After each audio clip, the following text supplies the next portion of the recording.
I didn't say a word when my son's wife told her friends I was an embarrassment to the family.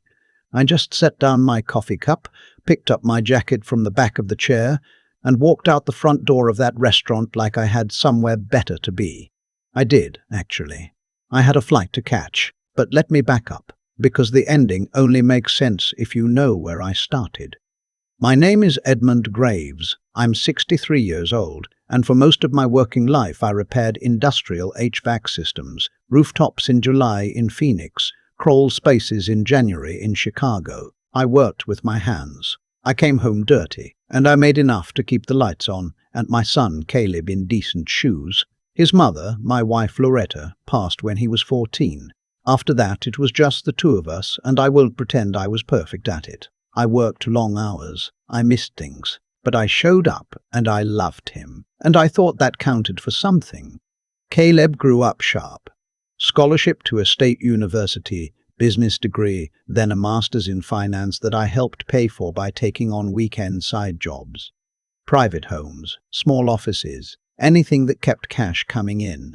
I was proud. I am still proud, even now, even after everything. That part hasn't changed. What changed was Caleb meeting Renata Voss at a networking event in Dallas 3 years ago. I want to be fair about this. When he first introduced us over dinner at a steakhouse near his apartment, she was polite, attentive even. She asked me questions about my work, smiled at the right moments, laughed at one of my old jokes.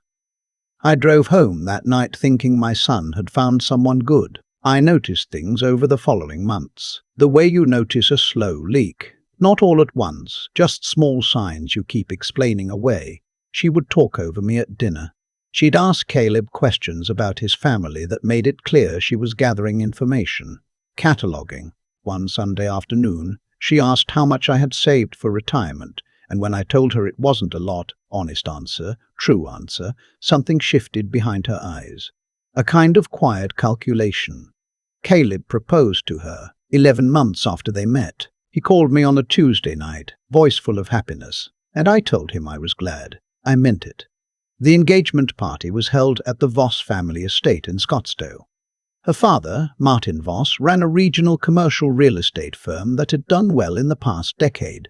Nice man, loud voice, the kind of guy who introduces himself with his full name, and a firm handshake at his own party. Her mother Diane floated through the rooms in linen and pearls and spoke to me twice, once to ask if I needed directions to the restroom, and once to say she admired my practical background. I'm still not sure what that meant. I wore the suit I had worn to Loretta's sister's funeral 6 years prior. It was clean and pressed. I had shined my shoes the night before. Caleb didn't say anything about the suit. Renata noticed. The wedding was set for April. Caleb called me in February to go over details, and somewhere in the middle of discussing transportation logistics, he mentioned, not quite directly, sort of sideways, that Renata had suggested I stay at a hotel rather than their apartment the week of the wedding. So as not to crowd the space, I said that was fine. I booked a Marriott 15 minutes from the venue and did not bring it up again. I landed in Dallas 4 days before the ceremony. The first 2 days were fine, or close to it. A rehearsal dinner where I sat at the far end of the table and made conversation with Renata's uncle, a retired pharmacist from Tucson who was good company. A morning where Caleb and I had breakfast alone at a diner near his office, just the two of us. Eggs and bad coffee, and a conversation that felt like old times. He seemed nervous but happy. I told him to enjoy every minute of it. I meant that too. The incident happened the afternoon before the wedding. Renata had arranged a bridal party lunch at a restaurant called Landry's, a nice place, Riverview, white tablecloths, the kind of place where they refill your water without being asked. I was invited as the lone representative of the groom's immediate family. There were about 14 people at the table.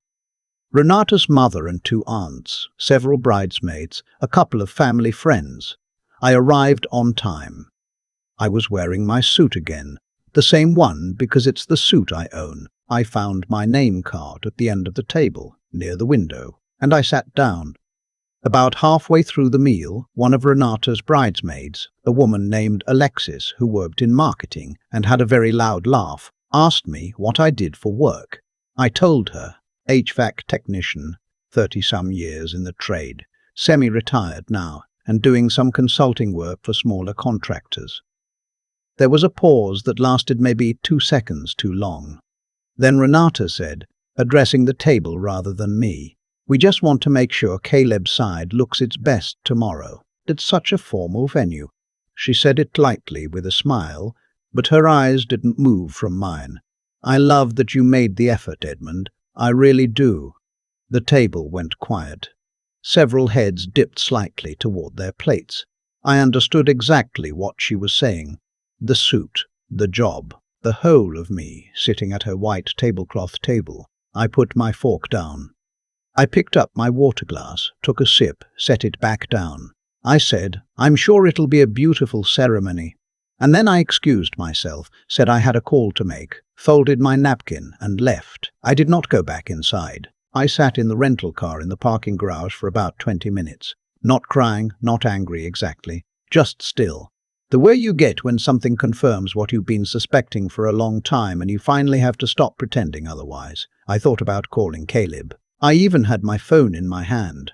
But I knew what would happen. He'd apologize, she'd apologize, there'd be a conversation about intentions and interpretations, and I'd end up reassuring everybody that it was fine. I set the phone on the passenger seat. I went back to the Marriott and ordered room service and watched a baseball game and went to sleep. The wedding was the next morning. I sat in the third row on the groom's side. I watched my son stand at the altar in a tuxedo he had rented, looking more nervous and more alive than I had seen him look since he graduated college. When they said their vows, I felt the full complicated weight of that moment. Love for him and grief for Loretta and something like loneliness and something like hope. All of it tangled together. At the reception, I was seated at a table with 3 of Renata's elderly relatives, who spoke mostly to each other, and a colleague of Martin Voss, who spent the entire evening on his phone. I drank 1 glass of champagne during the toasts, danced with nobody because there was nobody to dance with, and left before the cake was cut. I flew home the next morning. Caleb called 2 days later, said he'd heard I left the reception early. I told him I was tired. Flight in the morning, no big deal. He accepted that because it was easier to accept than the truth. We talked every few weeks after that. The calls got shorter. He mentioned once that Renata had suggested they set some boundaries around family visits for the first year of marriage, just to establish their household rhythm. I said I understood. I did understand. I just didn't like it. What I didn't tell Caleb was what I had started doing in those months after the wedding. About 8 years ago, before Caleb's graduate school, I had gotten into a side project that I'd mostly kept quiet about.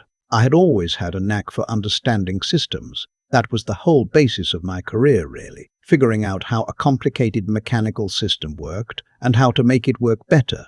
At some point, I applied that same thinking to building automation. Smart HVAC controls, specifically. I'd been tinkering with a modular control system design in my garage for years, and about 4 years before the wedding, I had filed 2 patents for the technology. A friend in the industry, a retired engineer named Ben, had encouraged me to pursue it seriously. I had, quietly, while I kept taking service calls and repair contracts. I had been developing the system and licensing the underlying design to 3 small building management companies in the Southwest.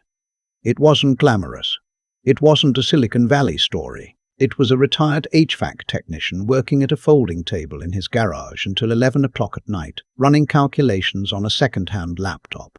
By the time of the wedding, I was generating about $40,000 a year in licensing revenue. Not wealth, but real money, growing slowly, pointing somewhere. After I got home from Dallas, something shifted in me. The calculation in Renata's eyes at that lunch table, the silence that fell over the room when I mentioned my job, the white tablecloth and the name card at the far end, all of it sat with me in a way I couldn't shake. I'm not a dramatic person. I don't plot revenge. That's not what happened. What happened was I got angry enough to stop being careful and small. I called Ben and told him I was ready to move to the next phase. We had been talking for 2 years about approaching a mid-sized commercial building management firm, the kind of company that would pay real licensing fees, not the small operator rates I had been accepting. Ben had a contact at a firm based in Austin called Meridian Building Solutions.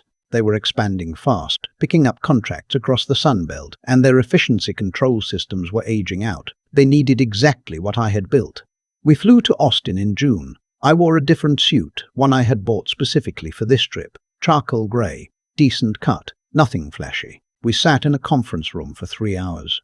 At the end of it, the head of Meridian's operations division, a woman named Carol, slid a proposal across the table that included a licensing structure worth just under $2 million over 5 years, plus royalties. I signed it 6 weeks later. I sat in my garage that night, at the folding table with the second-hand laptop, and I let myself feel the full size of it for a few minutes. Then I called Ben and thanked him. And then I made a list of things I needed to do next. I did not call Caleb. I need to explain that. It might seem cold. It might seem like calculation, and maybe there is some of that in it, but mostly it was something simpler.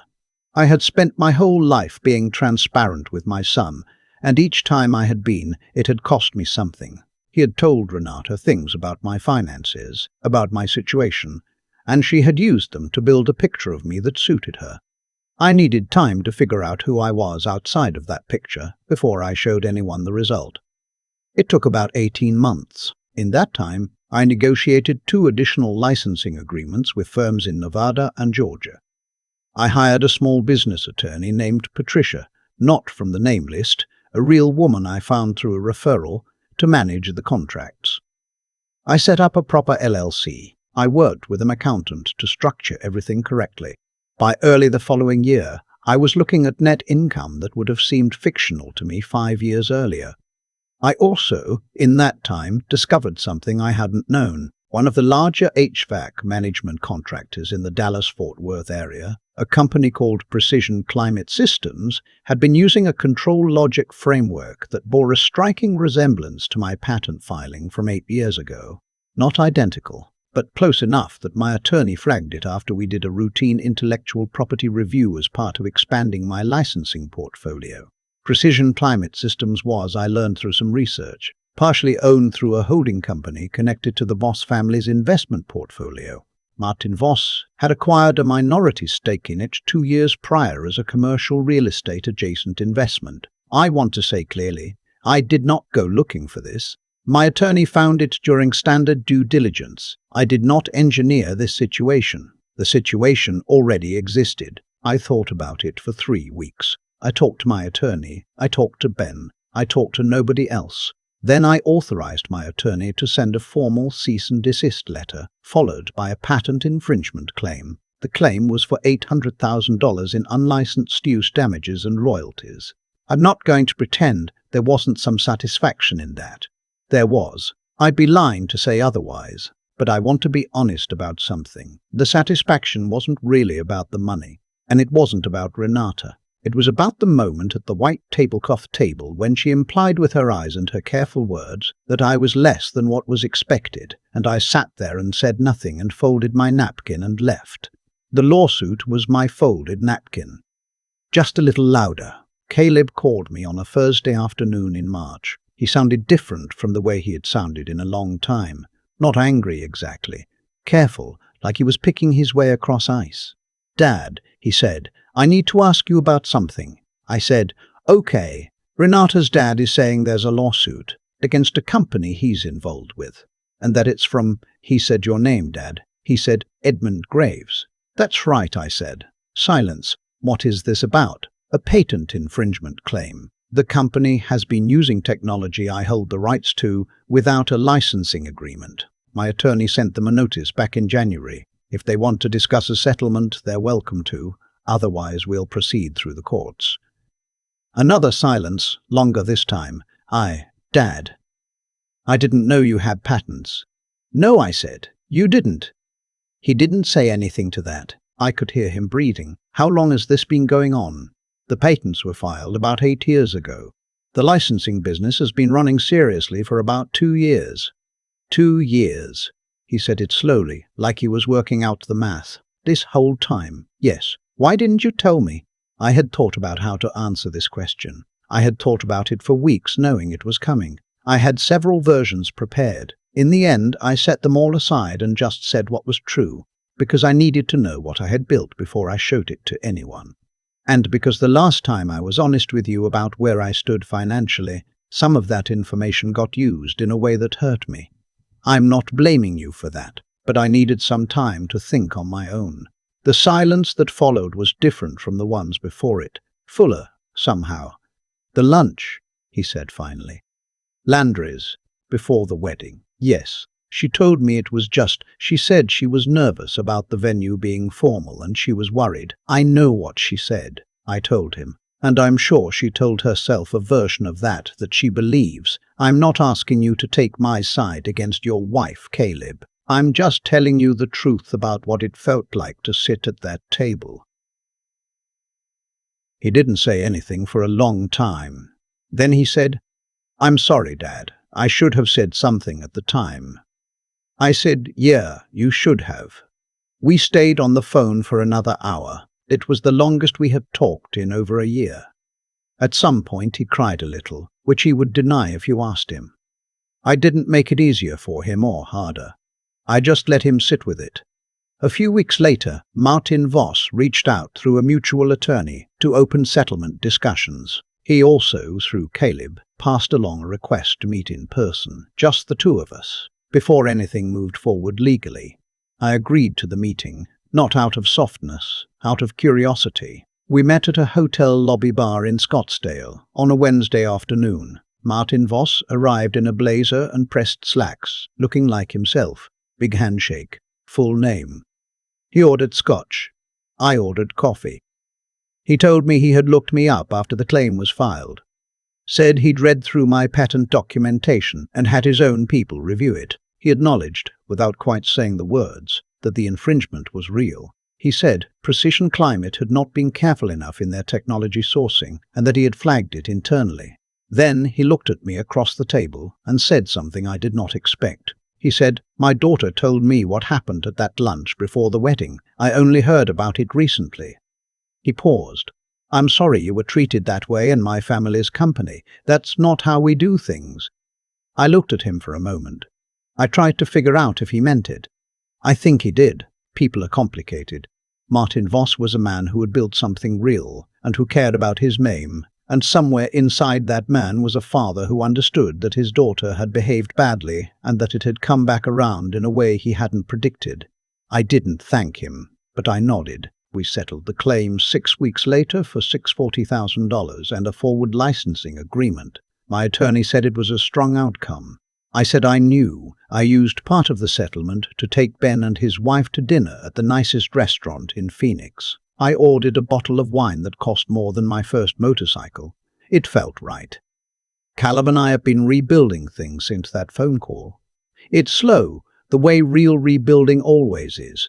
He and Renata are still married. I don't know what goes on inside their home, and I'm not going to pretend I understand their dynamic, or that I've made peace with everything she did. What I know is that she is his wife, and he is my son, and I love my son, and some things you hold at the same time without resolving them. He visited me in Phoenix last fall, just him, a long weekend.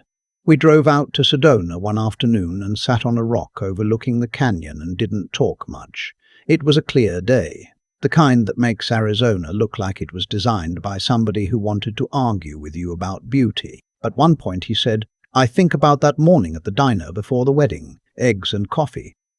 "Me too," I said. I don't know, I should have done more." "Yeah," I said, "but here we are." He looked out at the canyon for a while. Then he said, "You know what I keep thinking about? You were building all of this the whole time. The whole time I was, and you never said anything. You just kept going." I thought about the folding table in the garage, the second-hand laptop, the 11 o'clock nights, the patent filings. Ben's voice on the phone saying, "I think you've got something real here, Ed. Your mother used to say you figure out what you're worth by what you keep doing when nobody's watching," I said. I think she was right. He didn't say anything to that. He just looked out at the canyon. I let him look. I want to end with something honest.